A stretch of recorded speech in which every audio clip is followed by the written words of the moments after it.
Hi, I just want to respond to your video, which was your response to a video criticizing Glenn Beck, which I haven't even seen. I've only ever seen your video.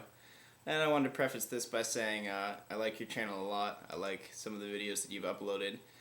And I think you're right when you say that when a lot of people criticize and attack Glenn Beck, they just attack his mannerism of speaking and the things that he does instead of the content of his show. And I think there's a couple reasons for that.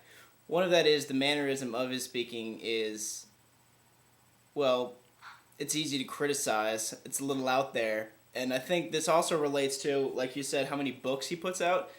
He is like crazy ADHD. He's like up and around, he's talking like this, he's got lots of emotions, he wants to connect this square to that square, he's writing a book and he's releasing it. He's constantly doing all these activities, and then he's going on tour with Bill O'Reilly, and he's got all these little side projects going on. I think the man just can't keep his attention in one place for very long, and it's scattered all over the place.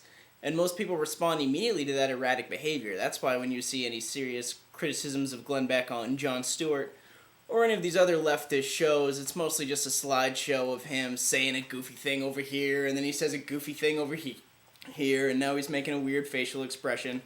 And that's really easy to do. But, you know, let's be critical of what's on Glenn Beck's show. And I watch Glenn Beck's show, and I watch it pretty regularly.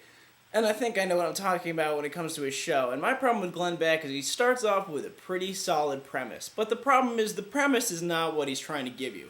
The premise is not what he's trying to sell you. He's giving you a narrative, and he really wants you to buy into this narrative. And he wants to string you along on this narrative, and each of the little facts and details that he talks about on the way are kind of like stepping stones. So he'll start with a pretty solid promise, and it immediately turns to a logical fallacy.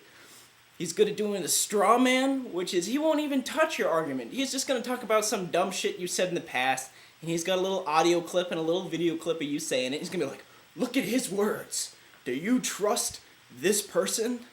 Another thing he'll do is take your argument to its totally utmost, far out there, ridiculous conclusion, and then use it to throw out the entire argument, which is, okay, we're going to subsidize healthcare for the poor, therefore, there's going to be death panels, therefore, we need to toss out this entire healthcare bill. And you're right, he brings in people who know what they're talking about, and he'll start with some solid facts or some real data, or a pretty legitimate survey, but he's going to take as many logical fallacies as it takes to get from that point to his narrative. And sometimes it's not very far, but sometimes it's a great distance. But I kind of like his little erraticness all over there. I think it's cute with the blackboards he's putting stuff up and writing stuff. I think a lot of times, you know, people like Rachel Maddow would make more sense if they got like a little whiteboard instead, so they look a little more developed than Glenn Beck. And I certainly wouldn't want my kids sitting in a civics class with Glenn Beck as the teacher. But like you did in your video, I didn't write down anything in advance. I hope you find this response insightful, and I like your channel a lot, so thank you.